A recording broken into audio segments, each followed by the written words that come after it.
Para uns são alegrias, para outros tristezas são. O carteiro não tem culpa, é a sua profissão. Olá, bem-vindos à primeira edição das Cartas da Lenga-Lenga, um espaço em que provavelmente acontecerá às quartas, quintas-feiras, a meio da semana pelo menos, e em que procurarei responder às vossas questões, dúvidas, pedidos de esclarecimento, insultos, o que quiserem. Cá estarei para isso. Porquê? Porque sim, porque me apetece. Independentemente de ser uma espécie de programa extra da Lenga-Lenga normal, isto não deixa de contar com o patrocínio do Azeite de Lismã, com o patrocínio da Prozis. Não se esqueçam de incluir o código Lenga-Lenga sempre que fizerem uma encomenda na Prozis, acumulando ou não com outras promoções em curso no site da Prozis. E vamos começar, se calhar pelo início, portanto, pela primeira pergunta. Vocês felizmente fazem muitos comentários, fazem muitas perguntas,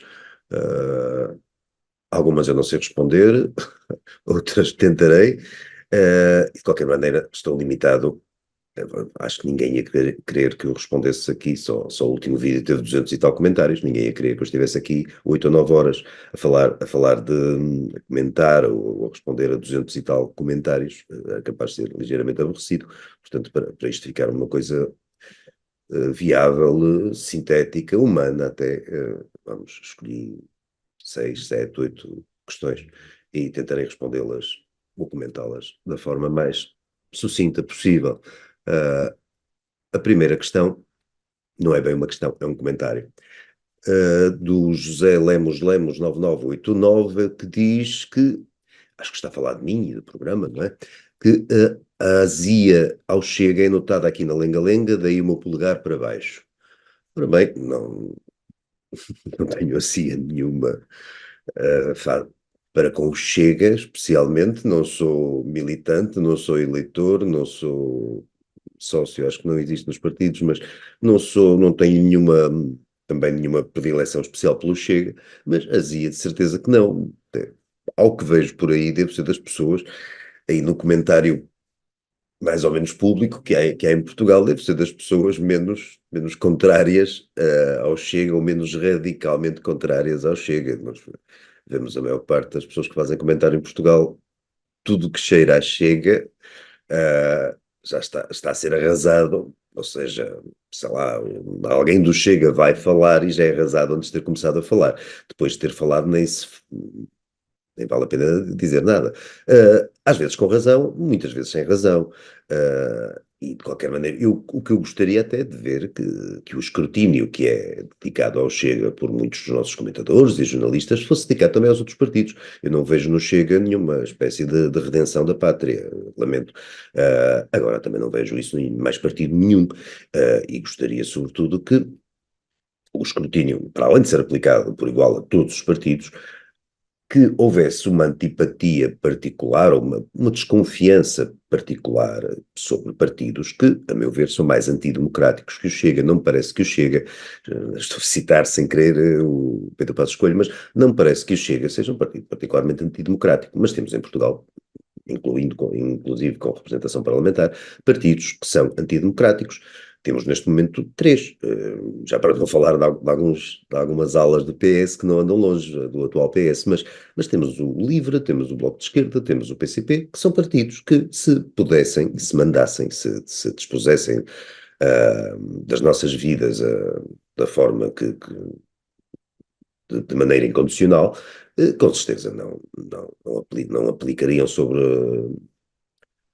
os nossos comportamentos, sobre a nossa liberdade, uma visão democrática.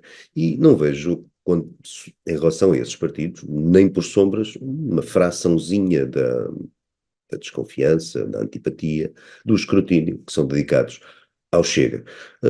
Portanto, parece-me que em termos de azia para com o Chega, se mesmo assim se acha que eu tenho azia perante o Chega pelo facto de não concordar cegamente com tudo o que os dirigentes do Chega dizem e fazem, então terei azia para com o Chega, mas isso não vou... A Lenga-Lenga não existe para ser um veículo de propaganda do Chega ou de nenhum outro partido, portanto, nem a Lenga-Lenga nem nada em que pelo menos eu ponha o meu nome. Ando há umas décadas nisto, já faço crónica de comentário há mais de 25 anos. Há mais de 25 anos e há 20 e poucos anos na imprensa nacional.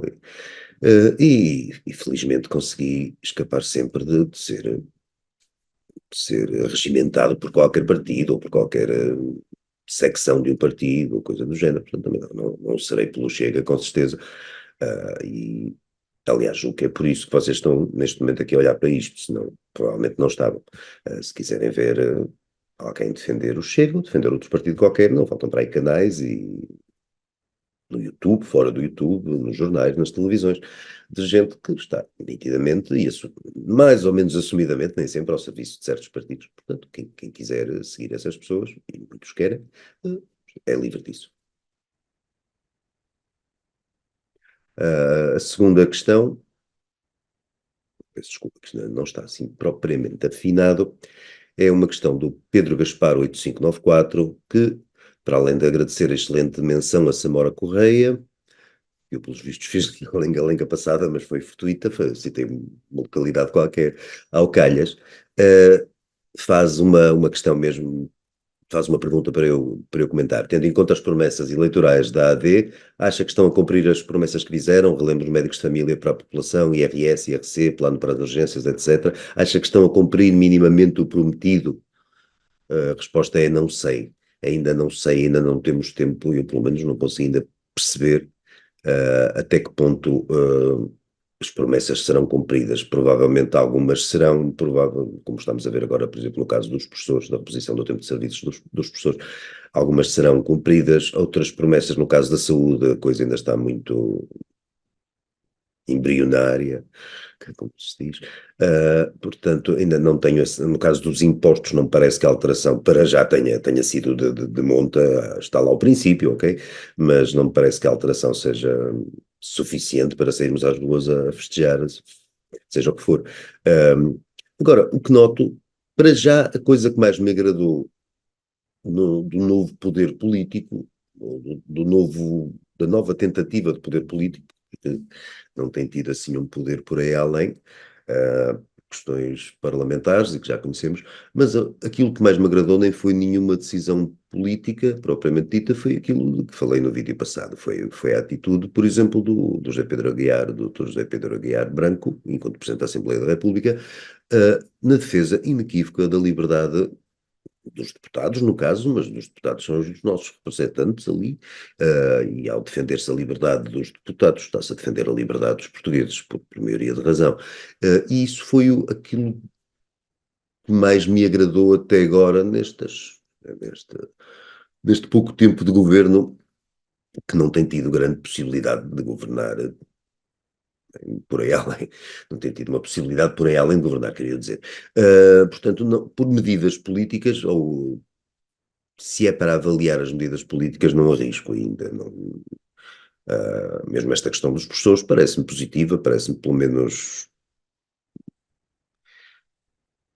pondo as coisas ao contrário, parece-me que não faria sentido, ou não fez sentido, houve uma injustiça, por muito que tivesse sido imposta por questões exteriores, mas houve de facto uma injustiça em mudar as regras do jogo a meio do jogo, que foi aquilo que aconteceu com o congelamento do tempo de serviço dos professores. O facto disso finalmente parecer que vai ser resolvido com a natural, à revelia naturalmente da FENPROF e do STOP, e portanto todos os sindicatos ligados aos partidos comunistas e aos vários partidos comunistas. Independentemente disso, parece-me que isso foi positivo, isso ainda é muito recente e vamos ver até que ponto será cumprido. Para já, parece-me que é um dado, vá lá, simpático. Não é uma das grandes questões do país, talvez, das mais estruturais, mas é uma questão que afeta centenas de milhares de pessoas e, nesse sentido, ver isso resolvido parece-me um bom sinal, coisa que o governo anterior não fez. Por muita retórica que tivesse, por muito que usasse a retórica em favor da classe docente, fora da retórica não houve nada. absolutamente nada. Esperemos que agora este, este anúncio do Ministro da Educação constitua um avanço. Este é um pormenor. É como digo, na saúde a coisa ainda é muito. Foi agora nomeado um novo Presidente do Conselho Executivo. Eu teria visto sequer com mais agrado a extinção do tal Conselho Executivo para a Saúde, porque não parece que até agora tenha feito nada a não ser a divulgar, ou mandar divulgar os horários das urgências que estão abertas, das urgências que estão fechadas, dos vários serviços hospitalares que estão abertos ou fechados. Até agora não pareceu que tivesse uma serventia por aí além, mas este governo entendeu continuar com o tal Conselho Consultivo, embora mudando o titular. Não, não acho, não me parece que tenha sido a melhor decisão, ou pelo menos não foi uma decisão particularmente corajosa ou determinante, mas foi o que foi. Ainda dentro da mesma, mais ou menos dentro do mesmo assunto, há aqui uma outra questão que se prende com esta, e que não é bem uma questão, tem um ponto de interrogação lá no meio, que é do Hugo C1861, que sobre o aeroporto e sobre os anúncios do aeroporto, a nova ponte sobre o Tejo, da ligação de alta velocidade, talvez a Madrid, ou a Elvas, ou a Badajoz, ou, não sei, ou a Évora, num sítio qualquer. A propósito disso, o Hugo C1861 pergunta o Estado ser o motor económico mais do mesmo. Ou seja, ele faz a pergunta e já fez a resposta, e eu não consigo discordar, porque pareceu-me, de facto, que aquele triplo anúncio feito pelo Primeiro-Ministro continua a colocar o Estado como o eixo dinamizador da economia do país. Com certeza que um aeroporto, especialmente aquelas dimensões, uma nova ponte sobre uma nova travessia do Tejo, e um comboio de alta velocidade que dificilmente ficariam ao cargo de empresas privadas. Poderiam brotar da dita sociedade civil ou da iniciativa privada, que em Portugal, como se sabe, já é asfixiada que chega nas mais pequenas coisas e por pouca capacidade teria para desígnios desta dimensão. Com certeza. A questão está na necessidade dos desígnios, está na necessidade, por um lado, na necessidade dos desígnios, que também há outro espectador que refere isso, o espectador já agora, António Lampreia, que discutiu-se muito a localização do novo aeroporto, mas muito pouco a necessidade de um novo aeroporto. Sim, de facto, uma questão articula-se com a outra. E nessas matérias, parece-me que este governo não é particularmente, não se diferencia particularmente dos governos socialistas, nem digo, talvez se diferencie mais dos governos anteriores do Dr. Costa, que esses nem sequer anunciavam coisa nenhuma, mas parecem significar haver ali um regresso nesta matéria aos governos do engenheiro, não é? Vamos chamar assim, porque eu fiquei contente, do engenheiro Sócrates, em que se anunciavam desígnios nacionais em 10 minutos e que de 20 a 20 minutos havia mais um momento histórico que normalmente era aquilo que eles tivessem a dizer naquele instante, que correspondia a mais um momento histórico. Os governos de Sócrates foram pródigos em anunciar coisas, sempre na perspectiva que o Estado deve conduzir, não queria usar a metáfora, mas vai lá, a analogia, mas vai lá, deve ser a carruagem a automotora da economia, e este governo não parece ter uma perspectiva particularmente diferente, a pressa com que isto foi anunciado, após muito pouco tempo na governação. A mim desarmou-me um pouco, porque não se refletiu minimamente, lá está, sobre a necessidade, por exemplo, de um novo aeroporto, e sobretudo de um novo aeroporto, aquilo que eles chamam uma cidade aeroportuária, uma coisa de uma dimensão,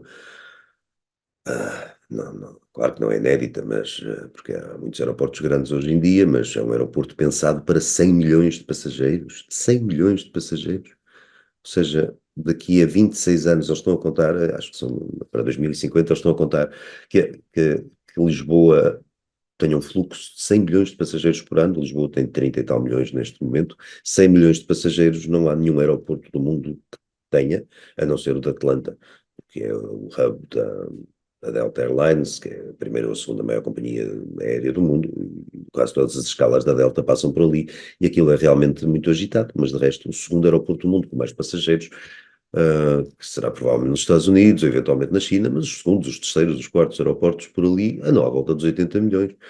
Lisboa vai ter 100 milhões de passageiros, era preciso uma coisa desta dimensão, não se podia redimensionar a Portela de alguma maneira. A Portela tem vindo a ser redimensionada desde 1969 ou 70, e tem conseguido, mais ou menos, com maior ou menor esforço, responder às necessidades.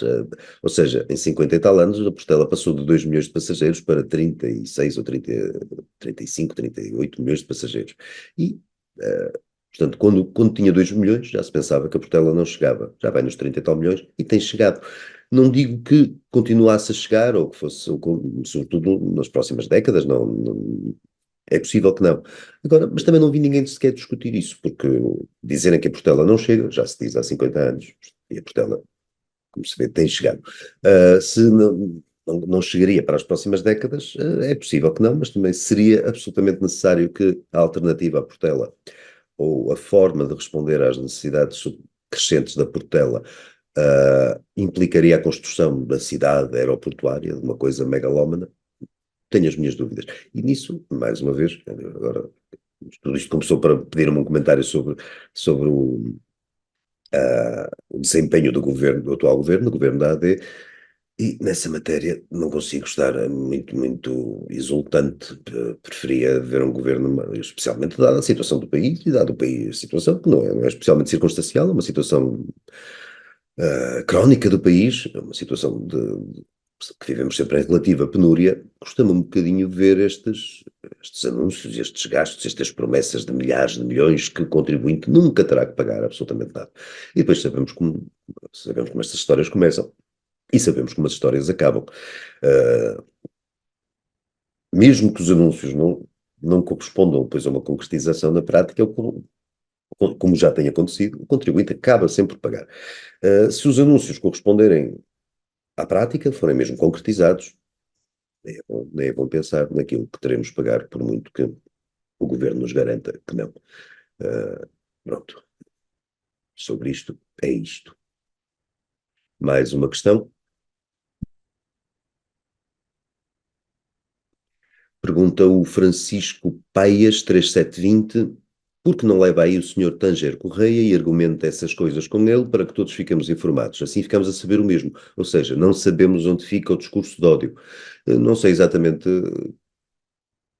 qual é o problema em relação à localização do discurso de ódio, mas claro que se o ex-embaixador Tanger Correia, que é a cabeça de lista do Chega às eleições europeias, quiser participar da lenga-lenga do costume, terei todo o gosto, nada contra, parece uma pessoa, não teria o mesmo gosto se fossem aquelas criaturas do Bloco de Esquerda ou coisa assim, isto não está aberto a tudo, mas o Sr. Tanger Correia, independentemente de algumas opiniões que me parecem bastante excêntricas ou um bocadinho excêntricas e contestáveis, parece uma pessoa educada. Portanto, só isso já é um princípio e é um princípio e um critério que eu faria ser recebido aqui com todo o gosto. Da minha parte, outra questão do Nuno Afonso 2593. Alberto, tem uma estimativa sobre quando regressa o Tiago? Não tenho, sinceramente. O Tiago é capaz de fazer uma das próximas emissões, não a próxima da Lenga-Lenga, que será com outro convidado.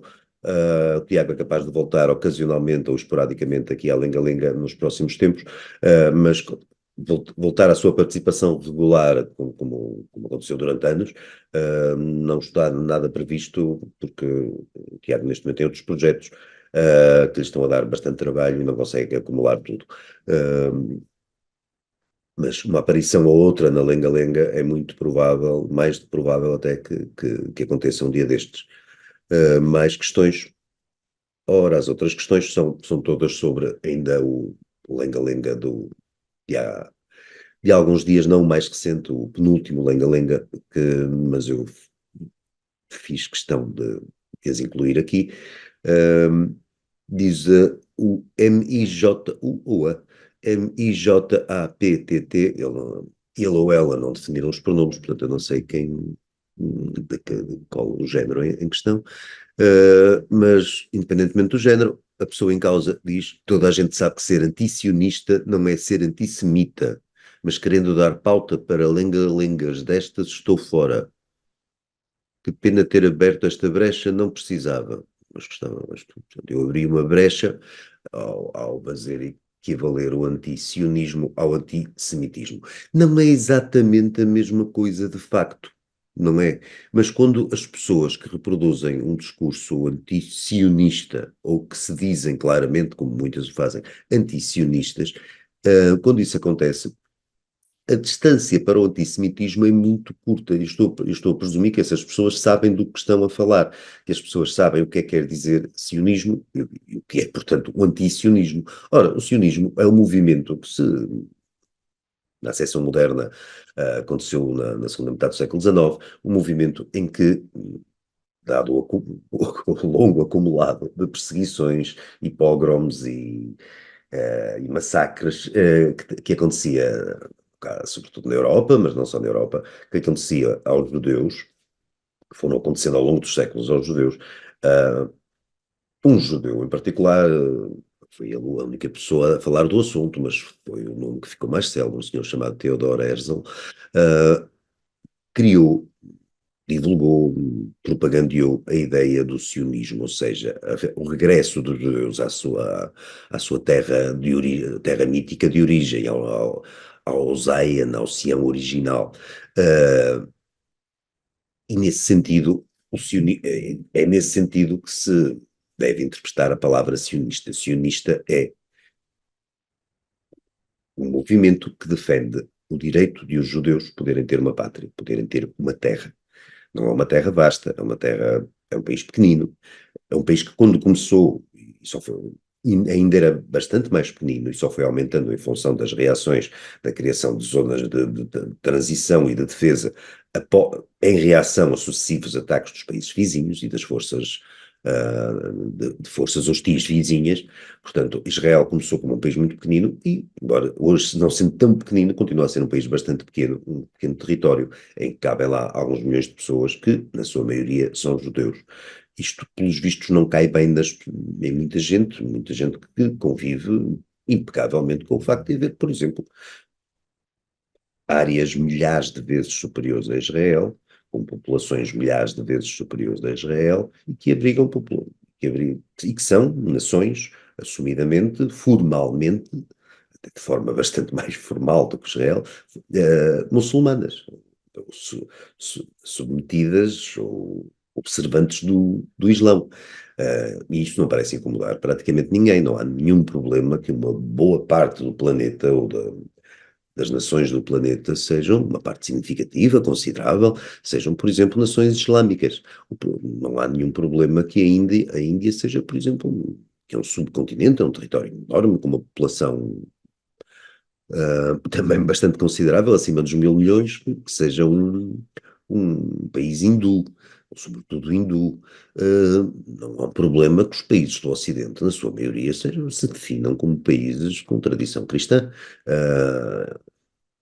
Embora não se possa achar que o cristianismo inscrito o cristianismo, aquilo que representa o cristianismo num país ocidental é o mesmo que representa o Islão num país muçulmano. Obviamente não é. De qualquer maneira, a grande maioria dos países ocidentais identifica-se como países de uma tradição cristã. Ninguém vê nenhum problema nisso. O único problema parece ser o facto de haver um pequeno país, um pequeníssimo território, cuja população é, em boa parte, mas não exclusivamente, e os direitos são iguais para todos, não exclusivamente judaica. Uh, isso é o sionismo. O facto de haver aquele país. Ser antisionista é estar-se contra a existência daquele país. Se se consegue ser antisionista, ou seja, estar-se contra a existência de Israel e não ser antissemita, se calhar é possível, num ponto de vista, assim, numa perspectiva teórica muito, muito arrevesada, mas eu acho difícil de conciliar, de separar as coisas.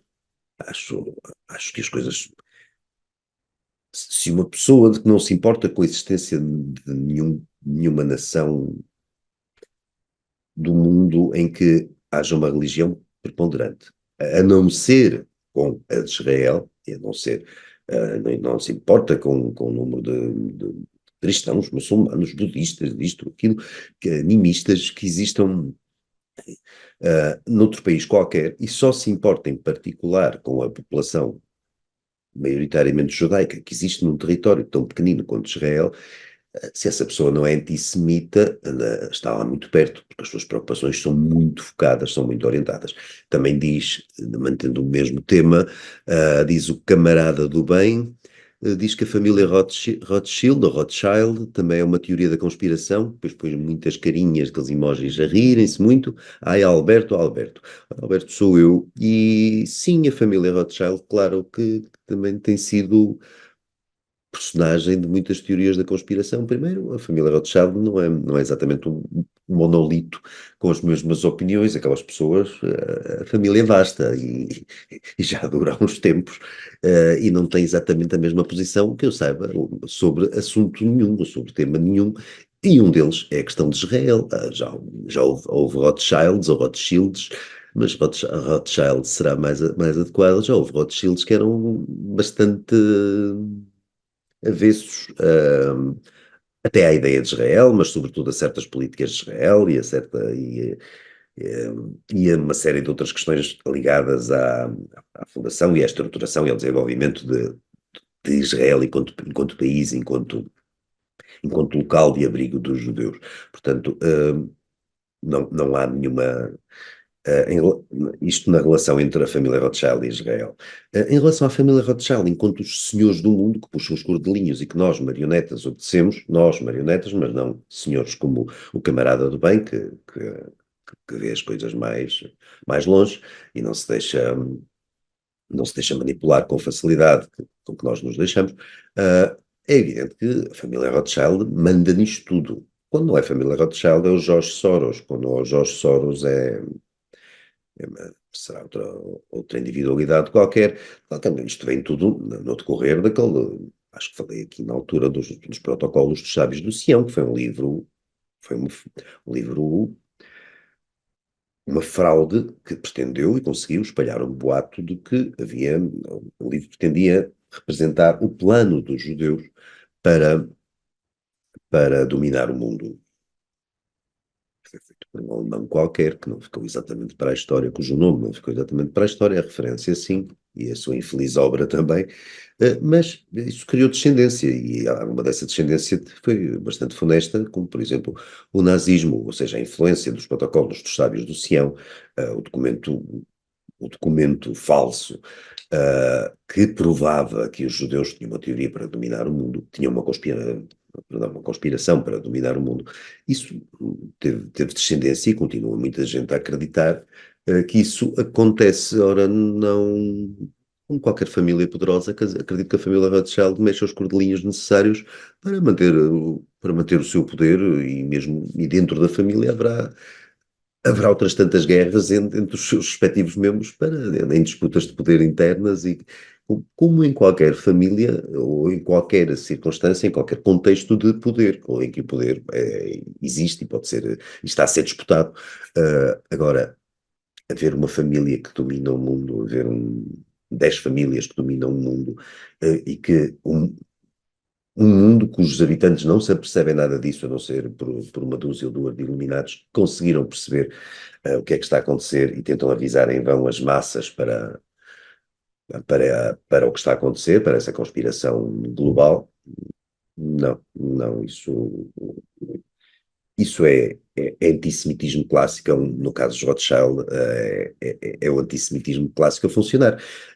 Não me venha com a história depois do sionismo, aqui a história isto é antissemitismo na medida em que o nazismo também era antissemita, a menos que o nazismo não fosse antissemita, porque o nazismo também vivia de nazismo e muitos sistemas de poder dedicados empenhados na perseguição dos judeus ao longo da história, viviam, em boa parte, de espalhar boatos acerca do poder dos judeus para, assim, os legitimar a respectiva perseguição, e a respectiva prisão, e a respectiva retirada de direitos cívicos e a respectiva morte. Foi isso que aconteceu no nazismo, como tinha acontecido antes em muitos países europeus, noutra escala, com certeza, mas tinha acontecido antes, porque estes princípios, estes lugares comuns, estes clichés falsos, estes boatos, estas fraudes que se espalham, têm, muitas vezes, em muitas pessoas, isto não tem implicação nenhuma especial, são os disparates que se dizem, os disparates que se ouvem, mas em algumas pessoas, e em alguns meios, e em alguns tempos, em algumas eras da história, isto acaba por ter consequências, e as consequências, como se sabe, em muitos casos foram para lá de trágicas. Só para acabar, temos aqui o IOL 911, que diz, ora, aqui está alguém que não tem a mesma opinião que o Alberto, demorou a acontecer, não vejo Israel como inocente neste conflito, Israel e o mundo árabe são duas faces da mesma moeda. Admito que é um assunto do qual pouco sei e que pouco ou nada me importa a existência ou não de Israel, tal como da Palestina. Ora bem, isto parece um bocadinho contraditório, porque o IOL 911, pelos vistos, não tem a mesma opinião do que eu, ótimo, isso não há qualquer problema nisso. Agora, ele tem uma opinião sobre Israel, e sobre a relação de Israel com o mundo árabe, e depois, logo a seguir, admite que é um assunto do qual pouco sabe. E, para como, ainda por cima é um assunto que nada, não sabe nem quer saber. Portanto, pouco ou nada lhe importa a existência ou não de Israel ou da Palestina, ou seja, não tenho nada, ele está tão interessado nesta matéria como eu no, sei lá, no campeonato de handball de 7 da Eslovénia. A diferença é que eu não vou a páginas do YouTube, comentar e discordar de comentadores, de opinadores, de especialistas no campeonato de handball de 7 da Eslovénia. É a única diferença. Não há problema nenhum nele comentar isto e pode comentar às vezes que lhe apetecer. Aqui não há censuras, isto aqui é como a nova Assembleia da República, aqui cada um pode dizer o que lhe apetecer. Agora, quando se diz estas coisas é estranho. Claro que Israel e o mundo árabe, claro que Israel não é inocente neste conflito, no sentido que Israel reage com força, reage da maneira que acha proporcional aos ataques de que é constantemente alvo. Claro, mas claro que Israel e o mundo árabe não são duas faces da mesma moeda, são realidades completamente diferentes, porque primeiro não sei exatamente o que é o mundo árabe, e mesmo o mundo árabe tem uma relação com os palestinianos, e em particular com as organizações terroristas que submetem os palestinianos, tem uma relação particular e não exatamente, e não uma adesão inequívoca. E depois, independentemente disso tudo, ao contrário dos países do tal mundo árabe, ou dos países árabes em volta, e dos territórios palestinianos em volta, e do território palestiniano, que é dominado por uma organização terrorista chamada Hamas, que aliás recebeu a maioria dos votos e recebe a maioria da simpatia dos habitantes de Gaza, comparado com Israel não é comparável com isso. Israel, com todos os seus defeitos, com políticas erradas, com governos melhores ou piores, Israel é uma democracia. É uma democracia da forma que nós entendemos exatamente como deve ser uma democracia. Uh, não conheço nenhuma que não esteja repleta de defeitos e de lacunas e de pormenores que seria necessário melhorar, mas Israel é uma democracia, um país livre, um país em que as mulheres são tratadas como seres humanos, tal como os homens, é um país em que as pessoas são tratadas como seres humanos independentemente da sua orientação sexual e não são atiradas do quinto andar por serem homossexuais, em que as mulheres não são apedrejadas por cometerem adultério, em que as mulheres não têm que se esconder, em que não têm que ter uma postura absolutamente subjugada na sociedade. Israel obviamente não é assim, portanto, desde logo já não é uma outra face de moeda absolutamente nenhuma, não é outra face, nem a moeda é a mesma. A moeda que circula em Israel é completamente diferente da, daquela que circula, talvez no mundo árabe, não é talvez, é no mundo árabe, e de certeza, em particular em Gaza e na Cisjordânia, e em alguns lugares, e também em particular em alguns pontos do mundo árabe. Agora, se o IOL 91 não quer saber do assunto, ok. É obviamente livre de não querer. Eu quero e por isso achei curiosa, não é uma pergunta, mas o comentário deste espectador. E pronto, volto a lembrar o patrocínio. Estas coisas são mais breves, não lenga-lenga do costume. Isto é uma lenga-lenga, mas não do costume, é só uma resposta às cartas. Portanto, Por hoje é tudo. Continuem a comentar coisas e a perguntar coisas. Podem perguntar sobre o que quiserem, sei lá, qual é a minha cor de sapatos preferida, ou outra coisa qualquer. O que cor eu acho, de cor de sapatos eu acho que vocês devem usar. Podem perguntar exatamente o que quiserem. Para esta última eu não tenho resposta, mas podem perguntar. E agora, para terminar, obrigado ao Azeite de Talismã pelo patrocínio, obrigado à Prodigy pelo patrocínio, não se esqueçam do código Lenga-Lenga e, sobretudo, obrigado a vocês que estiveram aqui a aturar isto e que por algum motivo gostam de aturar isto e gostam disto, até domingo à noite, com a lenga-lenga do costume especial e que desta vez, não é especial, lenga-lenga do costume habitual, mas que desta vez será, muito provavelmente, espero que se concretize, o que está previsto, será bastante especial, porque teremos um convidado surpresa, embora um convidado surpresa que já foi sugerido por 6 ou 7 ou 8 ou 9 espectadores. Portanto, procurem aí nos comentários e se calhar encontram e conseguem resolver o mistério. Portanto, até domingo, até lá e fiquem bem.